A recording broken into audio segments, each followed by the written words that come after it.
नमस्कार आप सभी का जीएस मैग्नेट के इस यूट्यूब प्लेटफॉर्म पे। तो साथियों, जैसा कि आप सभी जानते हैं, बिहार पुलिस के लिए जो ज्ञान बिंदु जीएस एकेडमी माननीय रोशन आनंद सर के द्वारा ऑफलाइन क्लास में जो टेस्ट करवाया जाता है, आज जो टेस्ट नंबर 10 संपन्न हुआ है ऑफलाइन क्लास में। और टेस्ट नंबर 10 के जितने भी इम्पोर्टेंट 100 के 100 प्रश्न हैं, हम लोग इस सेशन के माध्यम से सॉल्व करने वाले हैं।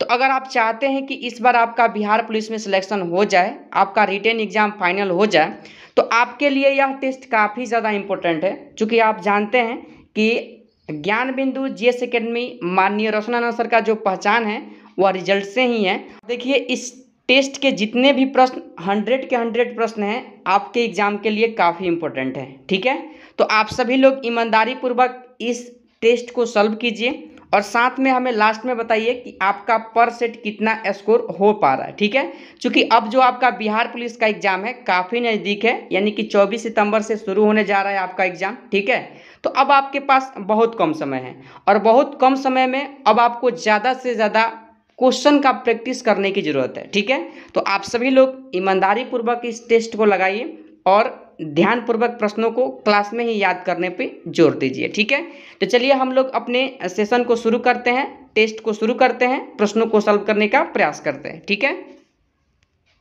चलिए पहला प्रश्न है आज के टेस्ट का, अभिलेखों के अध्ययन को क्या कहा जाता है। अभिलेखों के अध्ययन को क्या कहा जाता है आप सभी को बताना है। तो ध्यान दीजिए, ऑप्शन नंबर सी, इपिग्राफी कहा जाता है। ठीक है, इपिग्राफी आप लोग ध्यान रखिएगा। यहीं पे पूछ लिया जाए कि सिस्मोग्राफी किसका अध्ययन है, तो भूकंप और भूकंपीय तरंग आप लोग ध्यान रखिएगा। ठीक है, अभिलेखों का अध्ययन पूछा है, इपिग्राफी ऑप्शन नंबर सी को आप लोग ध्यान रखिएगा, आपके प्रश्न का सही जवाब होगा। अगला प्रश्न है, देख लीजिए 2 नंबर, सभा और समिति रजा को सलाह देने वाली संस्था थी, इसके अध्यक्ष को क्या कहा जाता था। देखिए, यह प्रश्न वैदिक सभ्यता से संबंधित है। ठीक है, और ध्यान दीजिएगा, इस प्रश्न के लिए सही जवाब आपका हो जाएगा ऑप्शन नंबर सी, ईशान कहा जाता था। ठीक है, यानी कि सभा और समिति जो राजा को सलाह देने वाली संस्था थी, इसके अध्यक्ष को ईशान कहा जाता था, जो ऑप्शन नंबर सी में दिया गया है। और यहीं पर आप लोग ध्यान रखिएगा, प्रजापति की 2 पुत्री सभा और समिति का उल्लेख किस वेद में है, तो ध्यान रखिएगा अथर्ववेद में है। ठीक है, अथर्ववेद आप लोग ध्यान रखिएगा, प्रश्न पूछा जाता है। अगला प्रश्न आप लोग देख लीजिए 3 नंबर, सिकंदर से संबंधित कथनों पर विचार कीजिए। सिकंदर से संबंधित कथन पर विचार करने के लिए पूछा गया है। ध्यान रखिएगा, सिकंदर का जो पहला कथन है इससे रिलेटेड कह रहा है, सिकंदर का जन्म 356 ईस्वी में हुआ था। बिल्कुल सही जवाब है, सिकंदर का जन्म कब हुआ था, 356 ईसा पूर्व में हुआ था। ठीक है, दूसरा कथन है, उसके पिता का नाम यानी कि लुई फिलिप था, यह भी कथन सही है। ठीक है, तीसरा का है, लुई फिलिप 359 ईसा पूर्व में मकदोनिया का शासक बना था, इसकी हत्या 329 ईसा पूर्व में कर दिया गया, यह भी सही कथन है। 359 में शासक बना और 329 में इसकी हत्या कर दिया गया। ठीक है, एक कथन भी सही है, मतलब प्रथम भी कथन सही है, दूसरा भी कथन सही है, तीसरा भी सही है। चौथा पढ़िए, सिकंदर ने भारत विजय का अभियान 326 ईसा पूर्व में किया था, यह भी कथन सही है। ठीक है, पांचवा है, सिकंदर के सेनापति का नाम सेलुकस निकेटर था, यह भी कथन सही है। ठीक है, देखिए सिकंदर से संबंधित पांचों के पांचों कथन इंपोर्टेंट है और पांचों के पांचों कथन सही है। देखिए, जब आप इस प्रश्न के लिए सही आंसर चुनिएगा तो देखिए डी ऑप्शन दिया गया है, उपयुक्त में से सभी कथन सत्य है। ठीक है, तो 3 नंबर प्रश्न के लिए सही जवाब आपका ऑप्शन डी हो जाएगा। यहीं से आपसे पूछ लिया जाए कि सिकंदर ने कुल कितना समय भारत पर शासन किया, तो आपको क्या बताना होगा। ध्यान दीजिएगा आप सभी लोग, ध्यान रखिएगा, कुल 19 माह भारत में रहा था। ठीक है, कुल 19 माह भारत में रहा था सिकंदर। ठीक है, चलिए अगला प्रश्न देख लीजिए 4 नंबर, घोड़ा दागने तथा सैनिकों की हुलिया लिखने की प्रथा किसने प्रारंभ किया था। किसने प्रारंभ किया था आप सभी लोगों को बताना है। तो देखिए, इस प्रथा की शुरुआत ऑप्शन नंबर बी को ध्यान रखिएगा, अलाउद्दीन खिलजी ने किया था। ठीक है, अलाउद्दीन खिलजी का नाम आप लोग ध्यान रखिएगा। और अलाउद्दीन खिलजी ने ही सैन्य सुधार के अंतर्गत सैनिकों को नगद वेतन देने के भी मतलब नगद वेतन देना शुरू किया। ठीक है, इस बात को भी आप लोग ध्यान रखिएगा। और स्थायी सेना की नींव किसने रखी, तो अलाउद्दीन खिलजी ने ही रखा था, इस बात को भी ध्यान रखिएगा। बाजार नियंत्रण प्रणाली किसने लाया, तो अलाउद्दीन खिलजी ने ही लाया था। ठीक है, आपके प्रश्न का सही जवाब ऑप्शन बी होगा। चलिए अगला प्रश्न आप लोग देख लीजिए 5 नंबर, फिरोज शाह से संबंधित गलत कथन पर विचार करें। फिरोज शाह से संबंधित गलत कथन पर विचार करने के लिए बोला गया है। ध्यान रखिएगा गलत कथन क्या है, पहले आप लोग कथन को पढ़ लीजिए। पहला है फिरोज शाह ने फतुहाते ए फिरोज शाही की रचना की। बिल्कुल आपका यह सही जवाब है। और इसकी रचना आप लोग ध्यान रखिएगा, हमेशा के लिए आप लोग ध्यान रखिएगा, फारसी भाषा में किया था। किस भाषा में किया था? फारसी भाषा पूछ ले तो आप लोग ध्यान रखिएगा फारसी। ठीक है, यहीं पर बी नंबर कथन है, जियाउद्दीन वर्नी ओ शम्स ए सिराज अफीक को अपना संरक्षण प्रदान किया। यानी कि फिरोज शाह जो थे, ठीक है, जियाउद्दीन वर्नी शम्स ए सिराज अफीक को अपना संरक्षण प्रदान किए थे। यह भी सही जवाब है। ठीक है, यानी कि सही कथन है। सी ऑप्शन को देखिएगा तो फिरोज शाह ने तांबे और सोने से निर्मित सिक्के चलवाए। यह भी कथन सही है। ए भी सही है, बी भी सही है, सी भी सही है। ठीक है, गलत पूछा गया है तो ध्यान दीजिएगा, ऑप्शन नंबर डी में दिया गया है इसकी मृत्यु 1338 में नहीं हुआ था। 1300 कब हुआ था? 88। आप लोग ध्यान रखिएगा। ठीक है, इसकी मृत्यु कब हुआ था? 1388 में हुआ था। गलत कथन पूछा गया है। आपके प्रश्न का सही जवाब क्या हो जाएगा? तो ध्यान रखिएगा ऑप्शन नंबर डी हो जाएगा। ठीक है, चलिए अगला प्रश्न है 6 नंबर देख लीजिए, निम्नलिखित में किस सूफी संत ने दिल्ली में 7 शासकों को कार्यकाल देखा? यानी कि 7 शासकों के कार्यकाल को देखने वाले सूफी संत का नाम बताना है। तो देखिए यह प्रश्न काफ़ी इजी है और आपके एग्जाम के दृष्टि से इंपॉर्टेंट है। जो लोग भी इस प्रश्न के लिए सही जवाब ऑप्शन ए बता रहे हैं, निजामुद्दीन औलिया, बिल्कुल आपका सही जवाब है। ठीक है, और ध्यान दीजिएगा निजामुद्दीन औलिया ने बलबन से लेकर मोहम्मद बिन तुगलक तक के शासक के शासनकाल को देखने का काम किया है। ठीक है, आपके प्रश्न का सही जवाब ऑप्शन ए हो जाएगा 6 नंबर प्रश्न के लिए। ठीक है, चलिए 7 नंबर प्रश्न है, बक्सर की लड़ाई से संबंधित कथन निम्नलिखित दिए गए हैं। यानी कि जो बक्सर से संबंधित कथन है, बक्सर की लड़ाई आपको पता होगा 1764 में हुआ था। ठीक है, तो इससे संबंधित कथन नीचे दिया गया है, आपको पढ़ के बताना है कि कौन सा कथन सही है कौन सा गलत है। देखिए पहला कथन है, बक्सर की लड़ाई 1764 ईस्वी में हुआ था। बिल्कुल सही है। यानी कि जो बक्सर का आपका लड़ाई है, ध्यान रखिएगा 22 अक्टूबर 1764 को हुआ था। ठीक है, 22 अक्टूबर 1764 को हुआ था।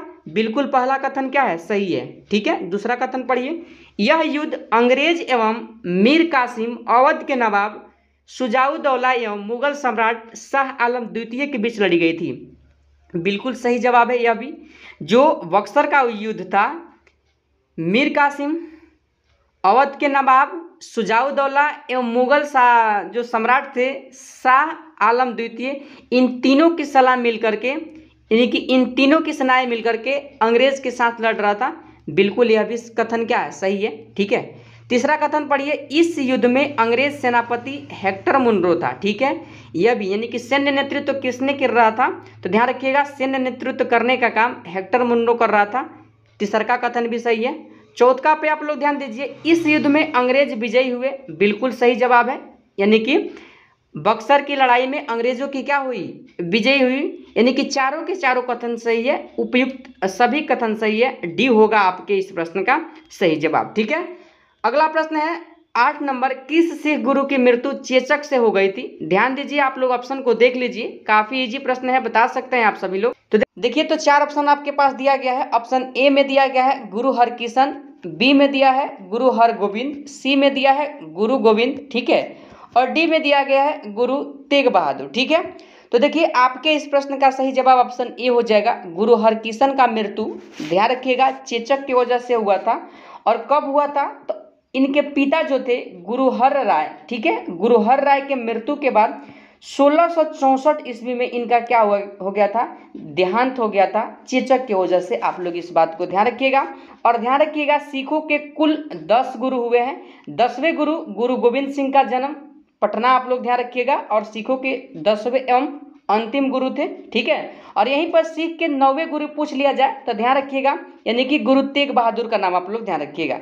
लेकिन प्रश्न है आपका चेचक की वजह से मृत्यु किसका हुआ था? तो गुरु हरकिशन का नाम ध्यान रखिएगा। पे आपसे पूछ लिया जाए सिखों के कुल 10 गुरुओं में से सबसे कम उम्र के गुरु कौन बने थे? तो ध्यान रखिएगा गुरु हरकिशन ही थे, जो सिर्फ 5 साल की उम्र में सिखों के गुरु बने थे। 7 अक्टूबर आप लोग ध्यान रखिएगा 1661 को। ठीक है, तो कम उम्र के भी गुरु कौन थे? गुरु हरकिशन, और चेचक की वजह से इनका ही मृत्यु हुआ था। ऑप्शन ए हो जाएगा आपके प्रश्न का सही जवाब। 9 नंबर प्रश्न है, रॉबर्ट क्लाइव ने बंगाल का उप दीवान किसे नियुक्त किया था? रॉबर्ट क्लाइव ने बंगाल का उप दीवान किसे नियुक्त किया था, आप सभी को बताना है। तो देखिए, अगर बात किया जाए बंगाल का उप दीवान, तो ध्यान रखिएगा, यानी कि बंगाल का जो उप दीवान नियुक्त किया था, ऑप्शन बी, मोहम्मद रजा खां को किया था। ठीक है, वही पूछा जाता है बिहार का उप दीवान किसे नियुक्त किया, तो ध्यान रखिएगा, यानी कि राजा सिताब राय। बिहार के लिए किसको किया था? राजा सिताब राय को किया था। ठीक है, यहीं पे अगर आपसे पूछ लिया जाए कि उड़ीसा के लिए किसको नियुक्त किया था, यानी कि उड़ीसा का उप दीवान किसे नियुक्त किया था, तो ध्यान रखिएगा, राय दुर्लभ को। किसे? राय दुर्लभ को। देखिए, बंगाल पूछा गया है, ऑप्शन बी होगा आपके इस प्रश्न का सही जवाब हो जाएगा। ठीक है, यानी कि 9 के लिए जो आपका सही जवाब हो जाएगा, क्या हो जाएगा, तो ध्यान रखिएगा, मोहम्मद रजा खां। ठीक है, चलिए अगला प्रश्न है 10 नंबर, किस एक्ट के द्वारा बंगाल के गवर्नर को भारत का गवर्नर जनरल बना दिया गया? भारत का गवर्नर जनरल बना दिया गया, बताना है आप सभी को। तो ध्यान रखिएगा, रेगुलेटिंग एक्ट 1773 के तहत जो बंगाल के गवर्नर थे, बंगाल के गवर्नर जनरल बनाया गया, और 1833 के चार्टर एक्ट के तहत, ठीक है, 1833 के चार्टर एक्ट के तहत बंगाल के गवर्नर जनरल को भारत के गवर्नर जनरल बनाया गया था। आपके प्रश्न का सही जवाब क्या होगा? ऑप्शन नंबर सी को आप लोग ध्यान रखिएगा। ठीक है, और कमेंट में आपको बताना है, पिछले सेशन में हम बताए हुए हैं, ठीक है, कि भारत के प्रथम गवर्नर जनरल कौन थे, भारत के प्रथम वायसराय कौन थे, ठीक है, और अंतिम वायसराय कौन थे। ठीक है, आपको कमेंट में बताना है। चलिए अगला प्रश्न है, भारत में कंपनी के द्वारा नियुक्त अंतिम गवर्नर जनरल कौन था? देखिए, अंतिम पूछा गया है, ध्यान रखिएगा, लॉर्ड कैनिंग। भारत का प्रथम वायसराय लॉर्ड कैनिंग। ठीक है, अंतिम गवर्नर जनरल लॉर्ड कैनिंग, और भारत का प्रथम वायसराय कौन? Lord Canning. इस बात को आप लोग ध्यान रखिएगा, आपके प्रश्न का सही जवाब ऑप्शन ए हो जाएगा। ठीक है, चलिए अगला प्रश्न है, देखिए 12 नंबर, अखिल भारतीय किसान सभा का गठन 11 अप्रैल 1936 को कहाँ हुआ था? कहाँ हुआ था, आप सभी को बताना है। तो देखिए, यह जो सभा हुआ था, ध्यान रखिएगा, ऑप्शन नंबर बी, लखनऊ में हुआ था। ठीक है, और अखिल भारतीय किसान सभा की स्थापना किसने किया था, पूछा जाता है आपके एग्जाम में प्रश्न, ध्यान रखिएगा आप सभी लोग। स्थापना किए थे स्वामी सहजानंद का नाम आप लोग ध्यान रखिएगा। ठीक है, तो आपके प्रश्न का सही जवाब यहाँ पर पूछा गया है, कहाँ हुआ था, तो ध्यान रखिएगा, ऑप्शन नंबर बी, लखनऊ में हुआ था। ठीक है, 13 नंबर प्रश्न आपके सामने है, भारत भारतीयों के लिए यह नारा किसने दिया था? भारत भारतीयों के लिए यह नारा किसने दिया था? ध्यान रखिएगा, इस नारा को देने का काम, आपके प्रश्न के लिए जो सही जवाब होगा, ध्यान रखिएगा, 13 के लिए ऑप्शन नंबर ए को, यानी कि आर्य समाज ने दिया था। ठीक है, आर्य समाज आप सभी लोग ध्यान रखिएगा, और दयानंद सरस्वती ने इस समाज की स्थापना किए थे। ठीक है, ऑप्शन नंबर ए होगा आपके इस प्रश्न का सही जवाब। अगला प्रश्न है, देख लीजिए 14 नंबर, राष्ट्रवाद की पहली स्पष्ट अभिव्यक्ति किस क्रांति के साथ हुई? किस क्रांति के साथ हुई, आप सभी को बताना है। तो देखिए, क्रांति पूछा गया है, तो फ्रांसीसी क्रांति आप लोग ध्यान रखिएगा। राष्ट्रवाद का उदय कहाँ से हुआ? फ्रांसीसी क्रांति से हुआ। और फ्रांसीसी क्रांति कब हुआ था, तो ध्यान रखिएगा, 1789 से लेकर के कब तक चला था, तो 1799 तक चला था। ठीक है, राष्ट्रवाद का उदय पूछा गया है, ध्यान रखिएगा, ऑप्शन नंबर ए आपके इस प्रश्न का सही जवाब होगा। ठीक है, चलिए अगला प्रश्न है, देख लीजिए 15 नंबर, खूनी रविवार की घटना घटी थी। खूनी रविवार की घटना कब घटी थी, आप सभी को बताना है। तो आप सभी लोग सबसे पहले इस बात को ध्यान रखिएगा, खूनी रविवार की घटना किस देश में घटी थी, तो आपके प्रश्न का सही जवाब होना चाहिए रूस में। ठीक है, यह घटना कहाँ हुआ था? रूस में हुआ था। और ध्यान रखिएगा, यहीं से पूछा जाता है, रूस में भी राजतंत्र था, और रूस के जो शासक शासक हुआ करते थे, यानी कि रूस के शासक को जार कहा जाता था। क्या कहा जाता था? जार। आपसे प्रश्न पूछा भी जाता है। और देखिए, खूनी रविवार की घटना जो घटा था, ऑप्शन ए 22 जनवरी 1905 को घटा था। ठीक है, 22 जनवरी 1905 आप लोग ध्यान रखिएगा। अगला प्रश्न है, देख लीजिए 16 नंबर, कितने भारतीय प्रदेश से होकर के कर्क रेखा गुजरती है? काफी इजी प्रश्न है, सभी लोगों को पता होगा, ऑप्शन नंबर बी, यानी कि 8 राज्यों से होकर के गुजरती है, जैसे गुजरात, मध्य प्रदेश, छत्तीसगढ़, ठीक है, झारखंड, त्रिपुरा, ऐसे करके 8 राज्यों से होकर गुजरती है कौन? यानी कि कर्क रेखा। ठीक है, चलिए अगला प्रश्न क्या है, देखिए यहाँ पर 17 नंबर, सूची 1 को सूची 2 से मिलान कीजिए, ठीक है, और सही उत्तर का चयन कीजिए। देखिए यहाँ पर सूची 1 में दिया गया है राज्य और उससे जुड़ी सबसे ऊंची चोटी का बात किया गया, ठीक है। तो देखिए आप लोग सबसे पहले देखिए केरल, केरल में कौन सा चोटी है आप सभी लोगों को बताना है। देखिए अगर केरल का बात किया जाए ना तो ध्यान रखिएगा आप सभी लोग, यानी कि केरल अनाईमुड़ी, ठीक है, केरल हो जाएगा आपका अनाईमुड़ी। वही बात किया जाए नागालैंड, तो नागालैंड की सबसे ऊंची चोटी क्या है, सारामती है। कौन सा है, सारामती है। उत्तराखंड पूछ लिया जाए तो नंदा देवी, और तमिलनाडु आप लोग ध्यान रखिएगा दोदा बेटा। तो देखिए आप लोग कूट में अपना आंसर चुन लीजिए, दिया गया है ऑप्शन नंबर सी होगा आपके प्रश्न का सही जवाब। एक मतलब ए का 3, बी का 4, सी का 2 और डी का 1, आपके प्रश्न का सही जवाब ऑप्शन सी होगा, ठीक है। चलिए अगला प्रश्न है, देख लीजिए 18 नंबर, कौन सी जनजाति दिवाली को शोक का त्यौहार मनाती है। देखिए अब नहीं मनाती है, पहले मनाती थी, ठीक है, लेकिन प्रश्न पूछा गया है तो आपके प्रश्न का सही जवाब थारू जनजाति हो जाएगा। कौन सा जनजाति, थारू, आप लोग ध्यान रखिएगा। 18 नंबर प्रश्न के लिए आपका सही जवाब थारू जनजाति। और थारू जनजाति किस राज्य में पाई जाती है तो आप लोग ध्यान रखिएगा, यानी कि उत्तराखंड और यूपी, ठीक है, उत्तराखंड और यूपी आप लोग ध्यान रखिएगा। खांसी आपको पता होगा कहाँ का, मेघालय, आप लोग ध्यान रखिएगा। मुंडा का बात किया जाए तो ध्यान रखिएगा झारखंड और बिहार, ठीक है। वही बात किया जाए भील, तो भील भी पिछले सेशन में बताए हैं, कमेंट में छाप दीजिए कि भील कहाँ की जनजाति है, ठीक है। 19 नंबर प्रश्न आपके सामने है, देख लीजिए यहाँ पर, निम्नलिखित में कौन सी ब्रह्मपुत्र की सहायक नदी है। ब्रह्मपुत्र की सहायक नदी कौन है, तो देखिए कामेंग भी है, दिबांग भी है और लोहित भी है। यह तीनों ब्रह्मपुत्र की सहायक नदी है। ऑप्शन नंबर डी होगा आपके प्रश्न का सही जवाब, ठीक है।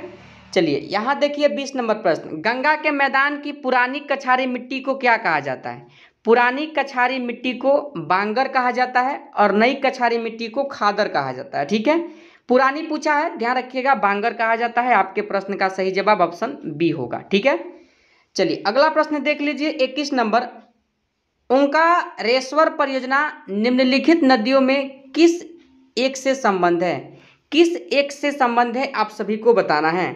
तो देखिए जब 21 नंबर प्रश्न के लिए सही जवाब का बात किया जाएगा तो ध्यान रखिएगा आपके प्रश्न का सही जवाब होगा ऑप्शन नंबर बी को ध्यान रखिएगा, नर्मदा नदी से संबंधित है। किस नदी से संबंधित है, नर्मदा नदी।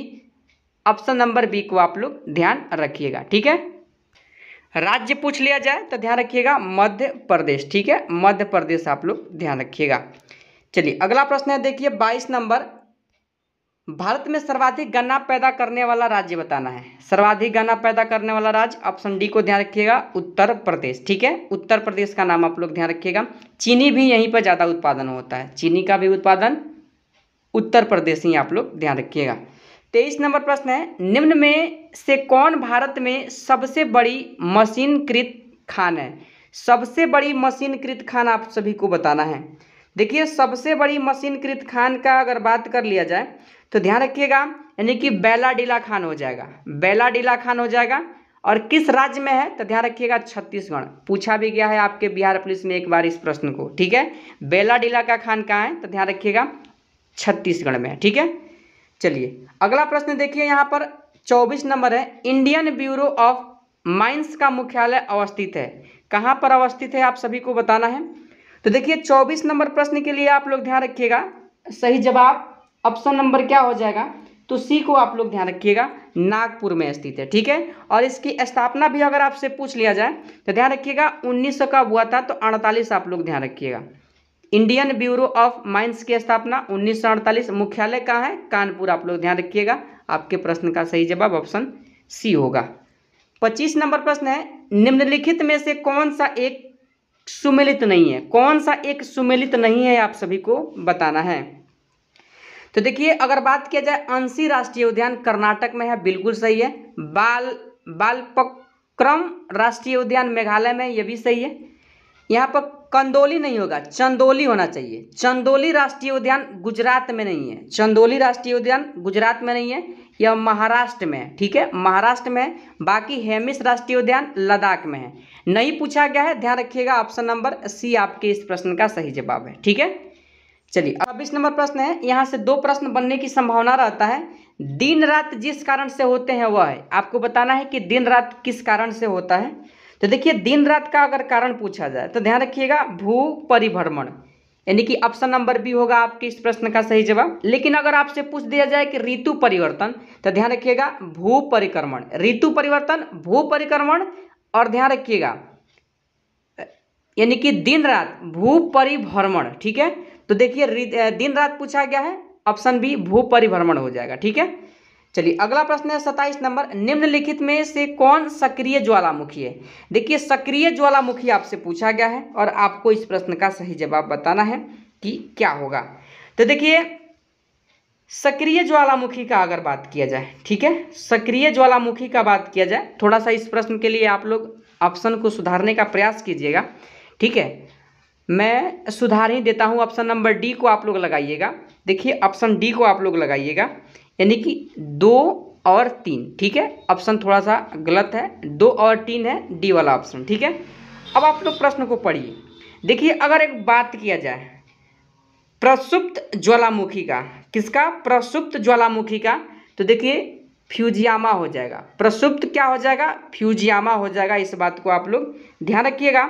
और यह कहाँ पड़ता है, तो जापान में पड़ता है। ठीक है, वही शांत पूछ लिया जाए, शांत ज्वालामुखी, तो शांत ज्वालामुखी का उदाहरण हो जाएगा अंकागुआ। ठीक है, अंकागुआ जो एंडीज पर्वत का ही एक भाग है। ठीक है, वही अगर आपसे पूछ लिया जाए कि सक्रिय ज्वालामुखी, तो देखिए कोटोपैक्सी हो जाएगा और एटना हो जाएगा। कोटोपैक्सी, यहाँ पर ध्यान दीजिएगा, कोटोपैक्सी और एटना क्या हो जाएगा, सक्रिय ज्वालामुखी है। और आप लोग ध्यान रखिएगा कोटोपैक्सी कहाँ है, कोटोपैक्सी कहाँ है, तो आप लोग ध्यान रखिएगा इक्वाडोर में है। और जबकि एटना पूछ लिया जाए तो इटली आप लोग ध्यान रखिएगा। ठीक है, इटली आप लोग ध्यान रखिएगा। अभी हम ऑप्शन को सुधरवाए थे, 2 और 3 करवाए थे। ठीक है, तो आपके प्रश्न का सही जवाब सक्रिय पूछा है ना, तो ऑप्शन डी में हम जो सुधरवाए हैं 2 और 3, यही इस प्रश्न का क्या होगा, डी होगा सही जवाब, 2 और 3। ठीक है, ऑप्शन ए क्या है, डी वाला गलत है। आप लोग इस बात को ध्यान रखिएगा। अगला प्रश्न देख लीजिए, एशिया की सबसे लंबी नदी है, एशिया की सबसे लंबी आप सभी को बताना है, तो यांगत्सी आप लोग ध्यान रखिएगा, ऑप्शन नंबर सी, यह चीन में बहने वाली नदी है। ठीक है, और इसकी लंबाई है 6500 किलोमीटर। कितना है, 6500 किलोमीटर। आप लोग ध्यान रखिएगा, आपके प्रश्न का सही जवाब ऑप्शन सी हो जाएगा। ठीक है, देखिए 29 नंबर प्रश्न है, डॉक्टर BR अम्बेडकर की अध्यक्षता में संविधान सभा की प्रारूप समिति में कितने अन्य सदस्य पूछा गया है। आप लोग थोड़ा सा प्रश्न के लैंग्वेज को समझिएगा। अन्य पूछा गया है तो 6 आप लोग ध्यान रखिएगा, मतलब टोटल पूछ लिया जाए तो आप लोग ध्यान रखिएगा एक अध्यक्ष भी थे डॉक्टर भीमराव अम्बेडकर, तो अध्यक्ष को लेकर के प्रारूप समिति में कुल कितने सदस्य, 7। लेकिन अध्यक्ष को छोड़ करके यहाँ पूछा गया है तो ऑप्शन बी हो जाएगा, 6 आप लोग ध्यान रखिएगा। प्रारूप समिति को ही ड्राफ्टिंग कमेटी कहा जाता है, आप लोग इस बात को भी ध्यान रखिएगा। और इसका जो गठन हुआ था ध्यान रखिएगा 29 अगस्त 1947 को, यानी कि प्रारूप समिति का गठन 29 अगस्त 1947 को हुआ था। सदस्य पूछा गया है, ऑप्शन बी हो जाएगा, 6 सदस्य थे अंबेडकर साहब को छोड़ करके। ठीक है, चलिए 30 नंबर प्रश्न है, किसी राज्य में विधान परिषद की स्थापना और समाप्ति का प्रावधान भारतीय संविधान के अनुच्छेद के हैं, किस अनुच्छेद के अंतर्गत आता है, तो ऑप्शन बी को ध्यान रखिएगा, अनुच्छेद 169 के अंतर्गत आता है। ठीक है, यहीं पे अनुच्छेद 70 का बात किया जाए तो ध्यान रखिएगा अनुच्छेद 70 में क्या है, तो विधानसभा की संरचना का बात किया गया है। ठीक है, विधानसभा की संरचना का बात किया गया है। वही पूछ लिया जाए अनुच्छेद 168 का, तो इसमें विधानमंडल का प्रावधान किया गया है। ठीक है, और अनुच्छेद 167 में क्या दिया गया है, तो सरल भाषा में आप लोग समझिएगा मुख्यमंत्री का कर्तव्य। ठीक है, मुख्यमंत्री का कर्तव्य। यहाँ पर विधान परिषद की स्थापना और समाप्ति पूछा है, ऑप्शन बी होगा 169, यानी कि अनुच्छेद 169 के तहत। ठीक है, चलिए 31 नंबर प्रश्न है, पंचायती चुनाव के लिए योग्य व्यक्ति के लिए निर्धारित न्यूनतम आयु कितना है, तो पंचायत चुनाव के लिए 21 वर्ष ध्यान रखिएगा, ऑप्शन नंबर ए होगा आपके इस प्रश्न का सही जवाब। अगला प्रश्न 32 नंबर, निर्देशक तत्व क्या है, निर्देशक तत्व क्या है, तो न्यायालय में अवाद योग्य है, ऑप्शन बी होगा आपके इस प्रश्न का सही जवाब, ध्यान रखिएगा। ठीक है, प्रश्न है 33 नंबर, राष्ट्रपति पर महाभियोग का आरोप संसद के किस सदन के द्वारा लगाया जा सकता है? संसद के किस सदन के द्वारा लगाया जा सकता है? ध्यान रखिएगा, राष्ट्रपति पर जो महाभियोग है अनुच्छेद 61 के तहत लगता है। और आप लोग ऑप्शन को थोड़ा सा देख लीजिए, ऑप्शन आपके सामने दिया गया है। देखिए, राष्ट्रपति पर महाभियोग के लिए संसद के किसी भी सदन में यानी कि शुरू किया जा सकता है, ठीक है। और वहीं पूछ लिया जाए उपराष्ट्रपति को हटाने के लिए, तो देखिए प्रस्ताव कहाँ आएगा, हमेशा राज्यसभा में ही आएगा, ठीक है। राष्ट्रपति पूछा गया है किस सदन से शुरू होगा, मतलब महाभियोग की प्रक्रिया यानी कि प्रस्ताव किस सदन में लाया जा सकता है, तो लोकसभा या राज्यसभा किसी भी सदन में लाया जा सकता है। ऑप्शन सी होगा आपके प्रश्न का सही जवाब। 34 नंबर प्रश्न है, भारत के किस प्रधानमंत्री की मृत्यु देश के बाहर हुई? तो देखिए ध्यान रखिएगा, option number C Lal Bahadur Shastri. इनका मृत्यु कहाँ हुआ था? तो ताशकंद में हुआ था। कहाँ हुआ था? ताशकंद। यहीं से अगर आपसे प्रश्न पूछा जाए कि भारत के कुल कितने ऐसे प्रधानमंत्री हैं जिनका मृत्यु कार्यकाल के दौरान हुआ है, तो ध्यान रखिएगा 3। कौन कौन? तो ध्यान रखिएगा, लाल बहादुर शास्त्री, पंडित जवाहरलाल नेहरू और इंदिरा गांधी, ठीक है। देश से बाहर पूछा गया है, ऑप्शन सी होगा, लाल बहादुर शास्त्री का नाम आप लोग ध्यान रखिएगा। 35 नंबर प्रश्न है, प्रोटेम स्पीकर का कर्तव्य होता है। प्रोटेम स्पीकर का कर्तव्य क्या होता है, आप सभी लोगों को बताना है। तो देखिए, प्रोटेम स्पीकर का अगर कर्तव्य का बात किया जाए तो ध्यान रखिएगा, आपके इस प्रश्न का सही जवाब क्या होगा, तो ऑप्शन बी हो जाएगा, सदस्यों को शपथ दिलाना। सदस्यों को शपथ दिलाना, ऑप्शन नंबर बी आप लोग ध्यान रखिएगा। 36 नंबर प्रश्न है, वह कौन राष्ट्रवादी नेता था जो 1925 में केंद्रीय विधानसभा का अध्यक्ष यानी कि स्वीकार चुना गया था, ठीक है। तो देखिए 1925 में केंद्रीय विधानसभा का अध्यक्ष यानी कि ध्यान रखिएगा विट्ठल भाई पटेल को चुना गया था। ऑप्शन नंबर बी में दिया गया है, आप लोग ध्यान रखिएगा, इस प्रश्न के लिए सही जवाब होगा, ठीक है। अगला प्रश्न है 37 नंबर, अंडमान और निकोबार द्वीप समूह पर निम्नलिखित उच्च न्यायालयों में से किस एक का क्षेत्राधिकार है? देखिए, आपसे पूछ लिया जाए कि भारत में कुल कितने ऐसे केंद्र शासित प्रदेश हैं, तो ध्यान रखिएगा 8 है। यहीं से पूछा जाए कि 8 केंद्र शासित प्रदेश में अपना उच्च न्यायालय कुल कितने केंद्र शासित प्रदेश के पास है, तो मात्र 2 है। एक है जम्मू कश्मीर और एक है दिल्ली। यहाँ पर अंडमान निकोबार पूछा गया है, ऑप्शन बी कोलकाता उच्च न्यायालय आप लोग ध्यान रखिएगा, आपके प्रश्न का सही जवाब होगा। अगला प्रश्न है 38 नंबर, निम्न संवैधानिक संशोधन में से कौन से राज्य से निर्वाचित होने वाले लोकसभा के सदस्यों की व्याख्या में वृद्धि करने से संबंधित है? वृद्धि करने से संबंधित है, आप सभी को बताना है। तो देखिए, अगर लोकसभा के सदस्य की संख्या का बात किया जाए तो मूल संविधान में कितना था, तो ध्यान रखिएगा यानी कि 500, ठीक है। मूल संविधान में 500। 7वां संविधान संशोधन हुआ तो 500 से कितना बढ़ाया गया, 525 बढ़ाया गया, ठीक है। 500 से 525 बढ़ा दिया गया। और 31वां संविधान संशोधन के तहत ध्यान रखिएगा 525 से कितना किया गया, तो 545 किया गया, ठीक है, 545। तो देखिए 7वां संविधान संशोधन और 31वां संविधान संशोधन, इस प्रश्न के लिए सही जवाब हो जाएगा, ऑप्शन नंबर सी में दिया गया है, ठीक है। देखिए अगला प्रश्न है 39 नंबर, जंग लगे हुए लोहे का वजन बिना जंग लगे हुए लोहे से क्या होता है? तो बिना जंग लगे हुए लोहे से, ऑप्शन ए को ध्यान रखिएगा, कुछ अधिक होता है, ठीक है, कुछ अधिक होता है। और यहीं से पूछा जाता है कि जंग लगना रासायनिक परिवर्तन है या भौतिक, तो आप लोग ध्यान रखिएगा रासायनिक परिवर्तन है, ठीक है। और एक प्रश्न और पूछा जाता है यहाँ से, जंग का रासायनिक सूत्र आपसे पूछ लिया जाए तो ध्यान रखिएगा Fe2O3x H2O, आप लोग ध्यान रखिएगा, ठीक है। तो जंग लगने से लोहे का वजन पूछा गया है, ऑप्शन ए को ध्यान रखिएगा, कुछ अधिक होता है, ठीक है। अगला प्रश्न है 40 नंबर, H2SO4 का एटमोसिटी कितना होगा? एटमोसिटी का मतलब ध्यान रखिएगा आप सभी लोग, हिंदी में इसका नाम होता है परमाणुकता होता है, ठीक है। और देखिए एटमोसिटी कैसे निकाला जाता है, तो देखिए हाइड्रोजन का कई गो है, 2 गो, सल्फर का 1 गो और ऑक्सीजन का 4 गो। 2 + 1 + 4 आप लोग जब इसको काउंट कीजिएगा तो कितना हो जाएगा, तो देखिए 3 और 4 कितना 7 होता है। ऑप्शन नंबर डी में दिया गया है, ध्यान रखिएगा, आपके प्रश्न का सही जवाब होगा। अगला प्रश्न है देखिए यहाँ पर 41 नंबर, हीलियम को छोड़कर सभी नोबेल गैसों में बाहरी सेल में कितने इलेक्ट्रॉन होते हैं? बाहरी सेल में कुल कितने इलेक्ट्रॉन होते हैं, आप सभी को बताना है। तो देखिए आप सभी को मैं बता दूं कि नोबेल गैसों की कुल संख्या कितना है। नोबेल गैसों की कुल संख्या है 7 है, जैसे आपको पता होगा हीलियम हो गया, आर्गन हो गया, क्रिप्टन हो गया, जेनन हो गया, रेडॉन हो गया, ठीक है। ये सभी क्या है, नोबेल गैसें हैं। तो हीलियम को छोड़ करके बाकी नोबेल गैसों के बाहरी शेल में कितने इलेक्ट्रॉन होते हैं, तो 8 होते हैं। अपवाद के रूप में आप लोग ध्यान रखिएगा, हीलियम के बाहरी शेल में 2 ही इलेक्ट्रॉन होता है, ठीक है। तो देखिए हीलियम को छोड़कर पूछा गया है, ऑप्शन डी होगा आपके प्रश्न का सही जवाब। 42 नंबर प्रश्न है, सोडा वाटर है। सोडा वाटर क्या है आप सभी को बताना है। देखिए सोडा वाटर का अगर बात कर लिया जाए तो ध्यान रखिएगा, यानी कि ऑप्शन नंबर ए गैस द्रव विलयन है, यानी कि गैस में द्रव का क्या है, विलयन है, आप सभी लोग ध्यान रखिएगा।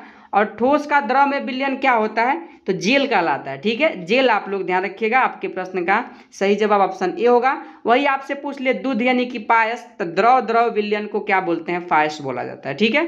तो ऑप्शन ए हो जाएगा, सोडा वाटर पूछा गया है आपसे, ठीक है। देखिए 43 नंबर प्रश्न है, आजकल सड़कों पर रोशनी के लिए प्रायः पीले लैंपों का प्रयोग किया जाता है। उन लैंपों में निम्न में से किस गैस का प्रयोग किया जाता है, किस गैस का प्रयोग किया जाता है, ध्यान रखिएगा ऑप्शन नंबर ए सोडियम का प्रयोग किया जाता है, ठीक है। यानी कि 43 नंबर प्रश्न के लिए सही जवाब आपका हो जाएगा ऑप्शन नंबर ए सोडियम, आप लोग ध्यान रखिएगा। और सोडियम को चाकू से आसानी से काटा जा सकता है और यह एक प्रकार का धातु है, केरोसिन तेल में भी डुबाकर सोडियम को ही रखा जाता है, ठीक है। चलिए अगला प्रश्न है 44 नंबर, निम्नलिखित में से कौन से गुरुत्वीय स्थिरांक बड़ा जी की एक इकाई है। तो बड़ा जी आपसे पूछ लिया गया है, तो ध्यान रखिएगा 44 नंबर प्रश्न के लिए न्यूटन मीटर स्क्वायर प्रति केजी स्क्वायर ऑप्शन ए में दिया गया है, इकाई पूछा गया है। इस प्रश्न का सही जवाब ऑप्शन ए हो जाएगा। और हाल ही में बिहार पुलिस मद्य निषेध दरोगा में जी का मान ही पूछ लिया गया था, तो आप लोग ध्यान रखिएगा 6.67 गुणे 10 के पावर -11 न्यूटन मीटर स्क्वायर प्रति केजी स्क्वायर, आप लोग ध्यान रखिएगा, यानी कि जी का मान होता है, ठीक है। इकाई पूछा है ऑप्शन नंबर ए को आप लोग ध्यान रखिएगा। प्रश्न 45 नंबर पूछा है, निम्न में कौन तृतीय श्रेणी के उत्तोलक का उदाहरण है। तो देखिए तृतीय पूछा गया है, ध्यान रखिएगा 45 के लिए जो आपका सही जवाब होगा क्या हो जाएगा, तो ऑप्शन डी को ध्यान रखिएगा, पिलास का नाम आप लोग ध्यान रखिएगा, ठीक है, ऑप्शन नंबर डी। चलिए अगला प्रश्न क्या है 46 नंबर, कोणीय वेग की बीमा क्या होती है। कोणीय वेग की बीमा पूछ लिया गया है, तो कोणीय वेग की बीमा हो जाएगा आपका ऑप्शन नंबर क्या, यानी कि 46 के लिए आप लोग ध्यान रखिएगा ऑप्शन नंबर सी, m के पावर 0, l के पावर 0 और t के पावर -1 या इनवर्स होता है, ठीक है। और इसे बड़े ब्रैकेट में बंद कर दिया जाता है। बीमा पूछा है ऑप्शन सी को आप लोग ध्यान रखिएगा। अगला प्रश्न है 47 नंबर, जब सरल लोलक का आयाम बढ़ाया जाता है तो इसका आवर्तकाल, देखिए आवर्तकाल t बराबर क्या होता है, आवर्तकाल t बराबर क्या होता है, तो आप लोग ध्यान रखिएगा आवर्तकाल t बराबर होता है 2 पाई √L, ठीक है, √L बटा क्या होता है, तो g आप लोग ध्यान रखिएगा, ठीक है। क्या परिवर्तन क्या पूछा गया है, जब सरल लोलक का आयाम बढ़ाया जाता है तो इसका आवर्तकाल, तो आवर्तकाल क्या होता है, अपरिवर्तित रहता है, आवर्तकाल अपरिवर्तित रहता है। 47 नंबर प्रश्न के लिए आपका सही जवाब क्या होगा, तो ध्यान रखिएगा, यानी कि 47 नंबर प्रश्न के लिए सही जवाब आपका ऑप्शन नंबर सी होगा, ठीक है। अगला प्रश्न है देखिए 48 नंबर, निम्नलिखित विद्युत चुम्बकीय विकिरणों में से किसकी ऊर्जा अधिकतम होती है, किसकी ऊर्जा अधिकतम होती है आपसे पूछा गया है। तो देखिए अधिकतम ऊर्जा का अगर बात कर लिया जाए तो ध्यान रखिएगा एक्स किरण का होता है, किसका होता है, एक्स किरण का होता है। ऑप्शन नंबर डी में दिया गया है, आपके प्रश्न का सही जवाब होगा, ठीक है। आपका न्यूमेरिकल है 49 नंबर, एक हीटर जिसकी शक्ति यानी कि शक्ति P बराबर कितना दिया गया है, तो 1250 वाट आप लोग ध्यान रखिएगा, ठीक है। जिसका विभव 115, V कितना दिया है 115 वोल्ट दिया है, ठीक है। तो ज्ञात करें प्रतिरोध एवं हीटर में धारा। देखिए शक्ति का फॉर्मूला आप लोग ध्यान रखिएगा, P बराबर क्या होता है, तो V² बटा R होता है, V² बटा क्या होता है, R होता है, ठीक है। और एक फॉर्मूला होता है I² × R होता है। तो देखिए आपसे विद्युत धारा पूछा गया है और क्या पूछा गया है, तो ध्यान रखिएगा, यानी कि प्रतिरोध पूछा गया है। तो जब आप पहले वाले फॉर्मूला P बराबर V² बटा R पर आप V के जगह पर 115 वोल्ट का स्क्वायर कीजिएगा, आर का मान पूछा है तो आर निकालना है और पावर इसका कितना दिया गया 1250। तो इसमें वैल्यू रख करके जब आप सॉल्व कीजिएगा तो आर का मान निकल जाएगा। और जब आर का मान निकल जाएगा तो आप लोग को धारा ज्ञात करने के लिए आई स्क्वायर इंटू आर बराबर कितना पी, अब पी के जगह पर 1200 कितना 50 रख दीजिएगा और आर प्रतिरोध का मान आपका निकलेगा। यहाँ से आर स्क्वायर का मान निकाल लीजिएगा, यानी कि विद्युत धारा का मान निकल जाएगा। आप लोग न्यूमेरिकल को सॉल्व कर लीजिएगा, मैं फॉर्मूला आपको समझा दिया हूँ, बता दिया हूँ। अगला प्रश्न है 50 नंबर कार के, और देखिए यहाँ पर जब आप लोग सॉल्व कीजिएगा ना तो आपके प्रश्न का सही जवाब क्या आ जाएगा, तो आप लोग ध्यान रखिएगा, यानी कि ऑप्शन नंबर ए आ जाएगा। ठीक है, 10.6 है ओम है, ठीक है, और 10.9 एम्पियर हो जाएगा। ठीक है, चलिए अगला प्रश्न है 50 नंबर कार के हेड लैंप में प्रयुक्त दर्पण। कार के हेड लैंप में प्रयुक्त दर्पण पूछा गया है, तो ध्यान रखिएगा प्रयुक्त दर्पण परवलयीय अवतल दर्पण हो जाएगा और साइड मिरर के रूप में उत्तल दर्पण होता है। कार के साइड मिरर के रूप में किसका प्रयोग किया जाता है, तो उत्तल दर्पण। ध्यान रखिएगा यहाँ पर हेड लैंप पूछा गया है तो परवलयीय अवतल दर्पण हो जाएगा, ऑप्शन नंबर डी। ध्यान रखिएगा, इस प्रश्न के लिए सही जवाब होगा आपका। 51 नंबर प्रश्न है प्रकाश की किरण को पूर्ण आंतरिक परावर्तन के लिए किससे गुजरना होता है। किससे गुजरना होता है आप सभी को बताना है। तो देखिए सघन से विरल में जाना होता है। सघन से कहाँ जाना होता है, विरल में जाना होता है। ठीक है, विरल में जाना होता है। तो देखिए सघन किसके अणु पास पास होंगे, एकदम पास पास किसके होंगे, तो कांच से जल। आप लोग ध्यान रखिएगा, ठीक है, कांच से जल हो जाएगा आपके इस प्रश्न का सही जवाब, ऑप्शन नंबर ए। अगला प्रश्न है 72 नंबर पर्यावरण के परिरक्षण एवं संरक्षण हेतु पर्यावरण संरक्षण अधिनियम भारत सरकार द्वारा कब लाया गया। तो देखिए पारित पूछा है तो 1986 आप लोग ध्यान रखिएगा। ठीक है, 1986 आप लोग ध्यान रखिएगा। वही वायु संरक्षण अधिनियम कब आया था, तो 1981 में आया था। ठीक है, 1981। और पिछले सेशन में हम एक और बताए हैं, आपको बताना है जल संरक्षण अधिनियम कब आया था। ठीक है, तो देखिए यहाँ पर पर्यावरण पूछा गया है, ऑप्शन ए को आप लोग ध्यान रखिएगा, सही जवाब होगा आपके इस प्रश्न का।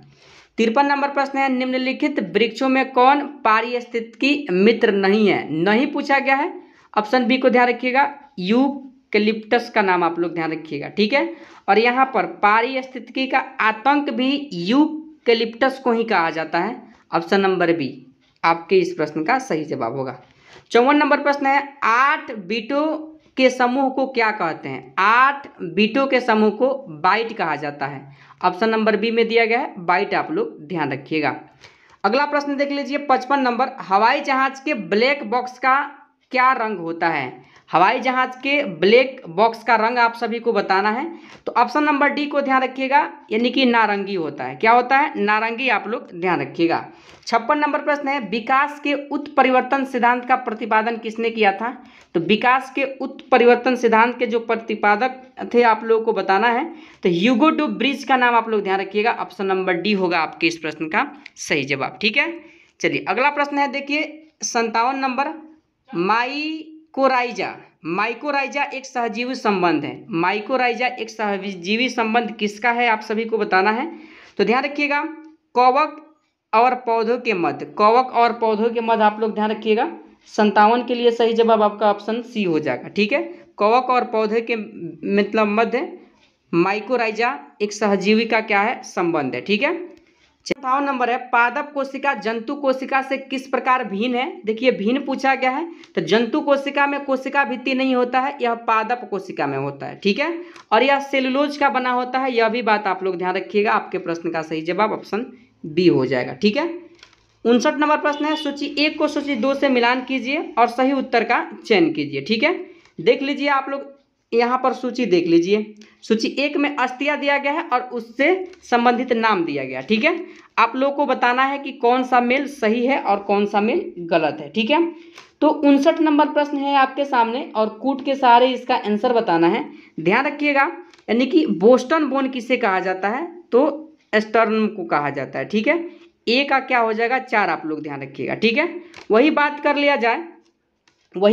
लिया जाए आपका, यानी कि कॉलर बोन का, तो ध्यान रखिएगा कॉलर बोन हो जाएगा, यानी कि क्लेविकल को कहा जाता है। ठीक है, क्लेविकल, यानी कि बी का 1 और ए का 4, तो बी का 1 और ए का 4। ठीक है, बी का 1 और ए का 4। आगे बढ़िए आप लोग।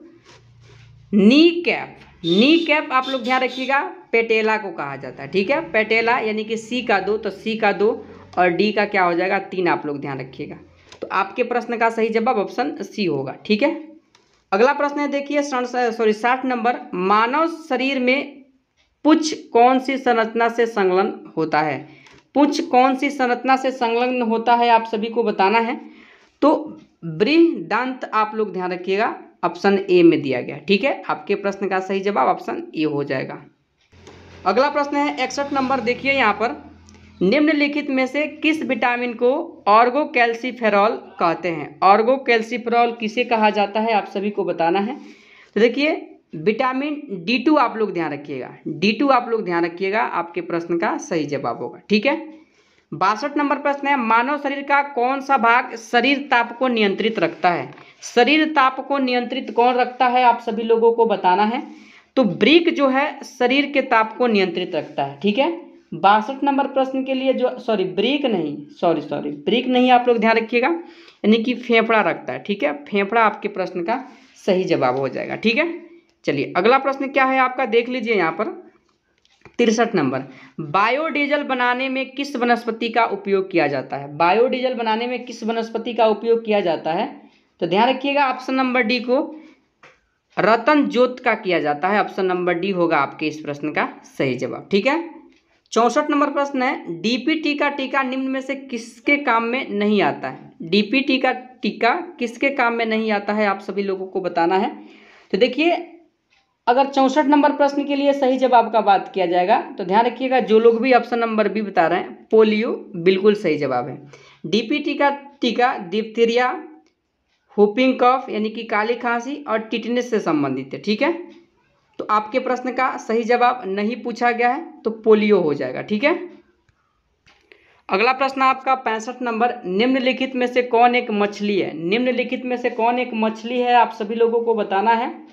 देखिए प्रश्न आपके सामने है और आपके प्रश्न का सही जवाब ऑप्शन सी हो जाएगा, समुद्री घोड़ा। ठीक है, समुद्री घोड़ा आप लोग ध्यान रखिएगा, 65 नंबर प्रश्न के लिए सही जवाब होगा आपका। 66 नंबर प्रश्न है, भारत में सबसे ऊंचा गुरुत्वीय बांध निम्न में से कौन सा है? तो गुरुत्वीय बांध अगर आपसे पूछ लिया गया है तो आपके प्रश्न का सही जवाब ऑप्शन बी हो जाएगा, भाखड़ा बांध। ठीक है, भाखड़ा बांध आप लोग ध्यान रखिएगा और ध्यान रखिएगा यह बांध जो है सतलज नदी पर है। ठीक है, चलिए 67 नंबर प्रश्न है, विश्व में सबसे कम आबादी वाला नगर कौन सा है? विश्व में सबसे कम आबादी वाला नगर कौन सा है आप सभी को बताना है।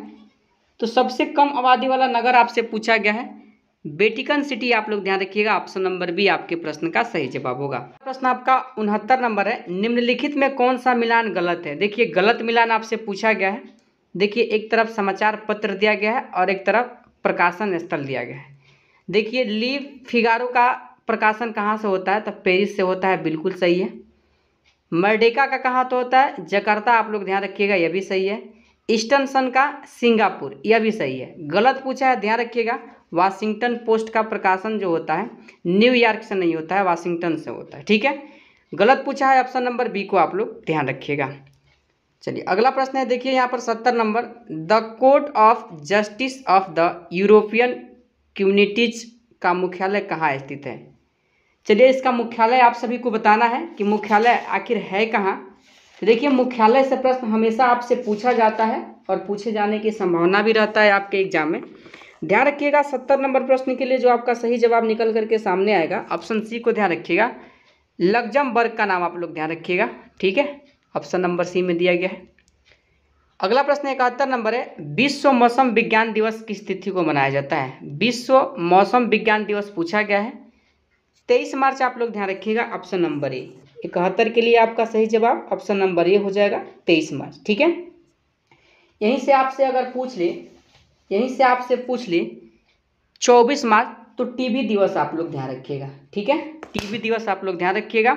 और 27 मार्च को विश्व थिएटर दिवस मनाया जाता है। ठीक है, और 10 मार्च को कौन सा दिवस मनाया जाता है? देखिए स्टैटिक में मैं कराया हूँ, आपको बताना है कि कौन सा दिवस 10 मार्च को बताना है कमेंट बॉक्स में। ठीक है, चलिए 72 नंबर प्रश्न है, बॉटनिकल गार्डन किस शहर में स्थित है?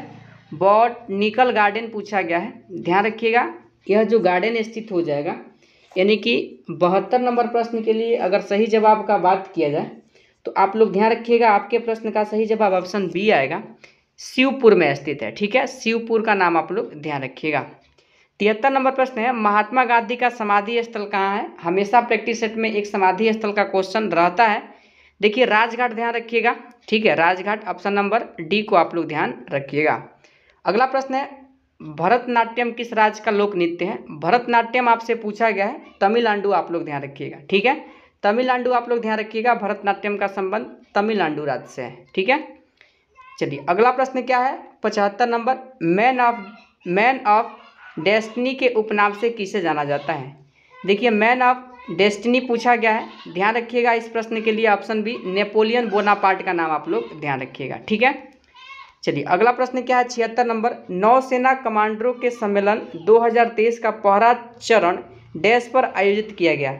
डैश पर आयोजित किया गया यानी कि 75 नंबर प्रश्न आपके सामने है और आपके प्रश्न का सही जवाब क्या होगा आप सभी को कमेंट में नहीं, मैं बता देता हूँ।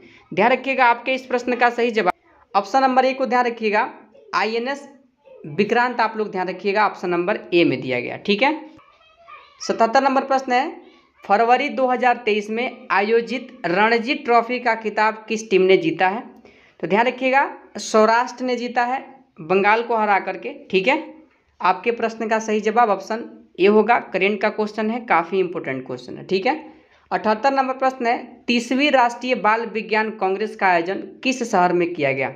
किस शहर में किया गया आपसे पूछा गया है, ध्यान रखिएगा शहर का नाम आप लोग ध्यान रखिएगा। 78 नंबर के लिए सही जवाब ऑप्शन नंबर बी अहमदाबाद आप लोग ध्यान रखिएगा। ठीक है, चलिए नंबर आपका है, निम्नलिखित नियुक्तियों में कौन सुमेलित है? देखिए हाल ही में जो नियुक्ति हुआ है प्रश्न पूछा जाता है, पूछ लिया जाए, सुखविंदर सिंह सुखबू हिमाचल प्रदेश के नए मुख्यमंत्री बने हैं, बिल्कुल सही है। साजी के वी नाबार्ड के नए अध्यक्ष बने हैं, यह भी सही है। ठीक है, वही पूछा जाए मेघना अहलावत का, तो ध्यान रखिएगा TTFI की पहली महिला अध्यक्ष बनी है। ठीक है, तो उपयुक्त तीनों सही है, डी ऑप्शन को आप लोग ध्यान रखिएगा। 80 नंबर प्रश्न है, जैविक विविधता पर संयुक्त राष्ट्र सम्मेलन की 15वीं बैठक का आयोजन किस शहर में किया गया? किस शहर में किया गया है आप सभी को बताना है, तो ध्यान रखिएगा ऑप्शन नंबर सी यानी कि मॉन्ट्रियल कनाडा में किया गया। ठीक है, ऑप्शन नंबर सी होगा आपके इस प्रश्न का सही जवाब। ठीक है, अगला प्रश्न 81 नंबर है, बिजली शब्द का पर्यायवाची नहीं है। बिजली शब्द का पर्यायवाची कौन नहीं है आप सभी लोगों को बताना है। तो देखिए पर्यायवाची नहीं है, ऑप्शन नंबर ए को ध्यान रखिएगा, बीतुंडा का नाम ध्यान रखिएगा, बीतुंडा। बाकी दामिनी, तड़ित, चंचला सब क्या है बिजली के पर्यायवाची है, बीतुंडा जो है बिजली का पर्यायवाची नहीं है, आप लोग ध्यान रखिएगा। ध्यान रखिएगा हाथी का पर्यायवाची। ठीक है, हाथी का पर्यायवाची है, आप लोग ध्यान रखिएगा। अगला प्रश्न है 82 नंबर, संधि के कितने भेद होते हैं? तो संधि के 3 भेद होता है, स्वर संधि, व्यंजन संधि और विसर्ग संधि। ठीक है, ध्यान रखिएगा ऑप्शन नंबर सी में दिया गया है। 83 नंबर प्रश्न है, तुम कहाँ पढ़ते हो में किस कोटि का विशेषण प्रयुक्त हुआ है? किस कोटि का विशेषण प्रयुक्त हुआ है आप सभी लोगों को बताना है।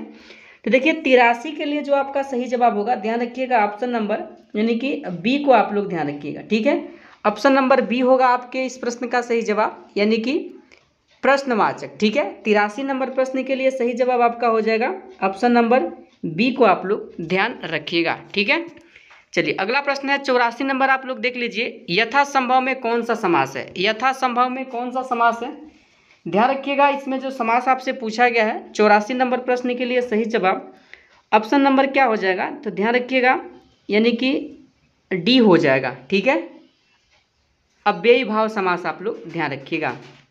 85 नंबर प्रश्न है, निम्नलिखित शब्दों में योग ऋण शब्द कौन सा है? योग ऋण शब्द आप सभी को बताना है और आपके एग्जाम में पूछा भी जाता है योग ऋण शब्द से प्रश्न। तो ध्यान रखिएगा आपके प्रश्न का सही जवाब ऑप्शन नंबर ए हो जाएगा यानी कि चक्रपाणी। ठीक है, चक्रपाणी आप लोग ध्यान रखिएगा।